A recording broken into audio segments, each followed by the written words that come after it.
ఒకటి చెప్పండి, కష్టపడే నాయకుడిని కాదని పక్కన పెట్టి తర్వాత మధ్యలో ఇంకోరిని తీసుకురావడం, మా అమ్మగారిని నిలబెడతాడని చెప్పడం మంచి పద్ధతి కాదు అంటున్నారు.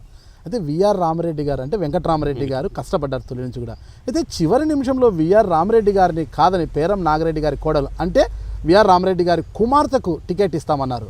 అంటే ఆమెను తెర మీదకి తీసుకొచ్చారు. ఆ టెన్షన్లో విఆర్ రామరెడ్డి గారు కూడా గుండెపోటు వచ్చి ఆసుపత్రికి పాలయ్యారు. చివరి నిమిషంలో వెళ్ళి ఇంకా అతని పరిస్థితి చూసి జగన్మోహన్ రెడ్డి గారు తిరిగి మళ్ళీ విఆర్ రామరెడ్డి గారికి టికెట్ కన్ఫర్మ్ చేశారు. జగన్మోహన్ రెడ్డి గారి ఉద్దేశం వెంకటరామరెడ్డి గారు అన్న కానీ కూతురైన ఒకటే కదా.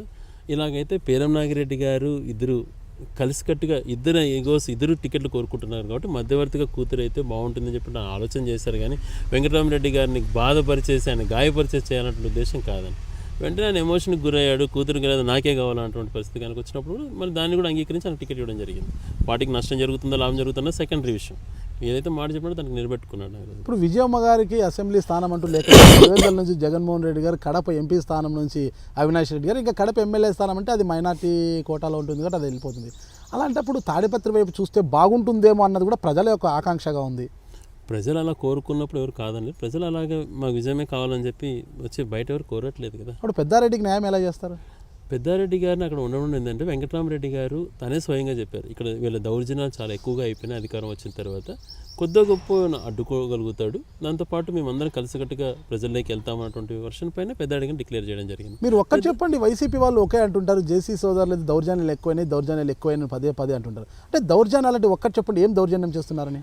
దౌర్జన్యం అంటే ఇప్పుడు ఉదాహరణకండి ఈరోజు వాళ్ళు చేసినటువంటిది ఏదైనా సాఫీగా పోతుంటే ఇది ఎందుకు అని ప్రశ్నిస్తే వాళ్ళని కొట్టడం, జైల్లో వేయడం, ఇటువంటి మీరు అనేక ఉదాహరణలు రీసెంట్గా చూస్తుంటారు. చెప్పండి ఏదైనా ఒక ఉదాహరణ పలానా చేశారు పలానా. రీసెంట్గా ఒక వాళ్ళ పార్టీకి సంబంధించిన కౌన్సిలరే మీరు ఈ రకంగా చేయడం తప్పు అని అంటే తను బహిష్కరించి తన పైన ఎస్సీ ఎస్టీ కేసులు పెట్టి వాళ్ళ ధర్నాలు చేసుకుండడం చూశారు. అదే రకంగా మీరు పట్టణాలలో మీరు చేసేటువంటి కొన్ని తప్పులను నిలదీస్తే వాళ్ళపైన ఇట్లా అటాకింగ్ జరిగినట్టుగా అనేకటువంటి ఎగ్జాంపుల్స్ ఉన్నాయి. ఎందుకంటే నాకు ఎక్కువ నా నిజవర్గం తప్పితే నేను ఎప్పుడు బయట అంత ఫోకస్ చేయను.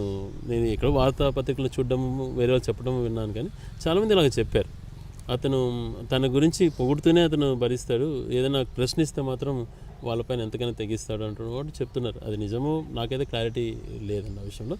వాళ్ళు చెప్పేదాన్ని బట్టి నేను చెప్తున్నాను. Hi, this is Rayachoti MLA Gadikota Srikanth Reddy.